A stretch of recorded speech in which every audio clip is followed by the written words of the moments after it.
Finland has really hit the nail on the head with its approach to tackling homelessness. Their goal is to wipe homelessness off the map by 2027.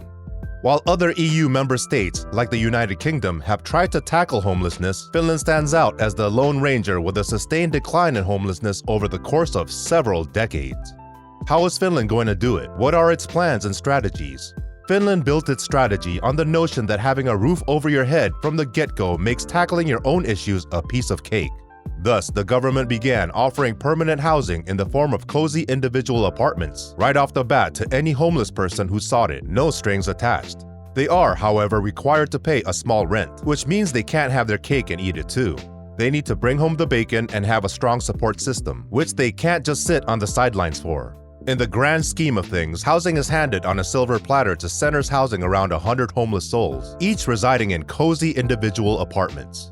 These abodes are meticulously tended to by a dedicated team of approximately 20 on-site social workers who go above and beyond the call of duty to lend a helping hand in every conceivable way. In the mid-1980s, Finland had a whopping 20,000 homeless people on its hands. Fast forward to 2021 and the national estimates show that this number has plummeted to just under 4,000. It seems like Finland has hit the nail on the head with this one, turning a tough situation into a feather in their cap. The results are only possible because of the state's continuous support, which is like a lifeline for those in need. However, the number of people who successfully make the transition from government housing to independent living is as rare as finding a needle in a haystack. However, if the government were to pull the plug on support, the number of people experiencing homelessness would shoot up like a rocket. The Finnish government doesn't hesitate to put their money where their mouth is when it comes to buying apartments and transforming them into homeless housing. They go the extra mile by generously subsidizing their rent and hiring an army of social workers to assist the homeless population. It may not come cheap, but according to Finnish statistics, it's a wise investment that pays dividends in the long run.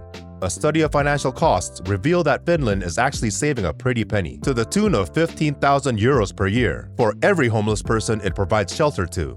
Even though it shells out cash for housing and social workers, it's still a drop in the bucket compared to the hefty price tag of emergency care, policing, and the whole 9 yards that come with having homeless folks roaming the streets. So, in the grand scheme of things, it's a model that hits the nail on the head for everyone. It's definitely a silver lining for the homeless people who don't have to hit the pavement or brave the perilous waters of temporary shelters. It's a win-win situation, even for the government's pocketbook. But if it's a slam dunk in Finland, why aren't we jumping on the bandwagon worldwide? And would it hit the bullseye? Well, that's a tough nut to crack, and there are both practical and ideological reasons why Finland is still marching to the beat of its own drum in this regard. First and foremost, even if you are inclined to do so, it's not a piece of cake to simply take a leaf out of Finland's book and replicate it elsewhere. For instance, the crux of the matter when it comes to giving away housing is having enough of it, which is again like finding a needle in the haystack, considering most countries are in the midst of a housing crisis.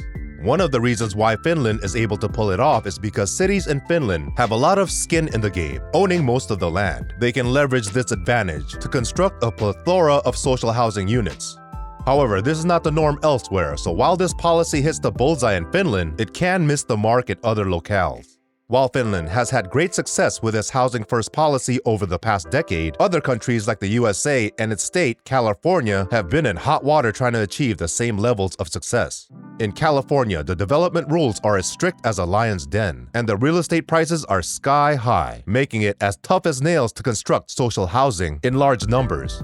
Although Finland has a few aces up its sleeve, this model can't just be copied and pasted anywhere. It takes blood, sweat, and tears, not just a walk in the park. And in the grand scheme of things, it's just a cog in a well-oiled machine of social safety nets that keep people from hitting rock bottom.